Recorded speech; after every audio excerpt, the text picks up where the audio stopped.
Oh, what's up sa inyo mga katiko? Nasusubong ka nag-crave ang grupo sang talaba mga katiko. So man nalabat at isubong sa may tibsok mga katiko.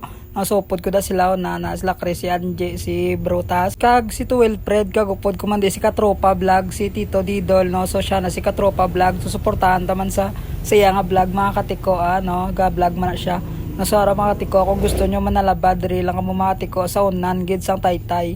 Kag pagkatapos sa mga tiko, nagpatago na lang kami dayon mga tiko, no, na andre nang ape kami di mga tiko, no. So gawlan-ulan pa ni mga tiko, so nanago-nago kami dyan sa mga kubo-kubo, nan kag sige kami pangape mga katiko. So ano panginaulat nyo kadto naman kamo di. Kag pagkatapos namon sa tago kape mga katiko, naglakad mga kami dyan sa baybay mga katiko, o sa Sibio mga katiko. Ari lang sa may San Enrique kung gusto nyo maglagaw mga tiko, diri sa Sibio mga tiko, korek kina di mga tiko. So ano pag ginaulat nyo lagaw naman kamo di mga katiko, ano, korek. Kag pagkatapos namon sa Sibio mga tiko, minalabayan kami di galing nga all items 20 mga tiko, no. So bako da mga t-shirts nila na mga tiko. So nagyapit kami di kang nagbakal mga tiko. So jacket na dingin bakal ko mga tiko. So kung magbakal ka mo di mga tiko, ari lang na di sa kilid. Pakadto Sibio, malabayan nyo lang na mga tiko, lantawan nyo lang ay makita man na sa dalan. So thank you sa paglantaw, bye bye.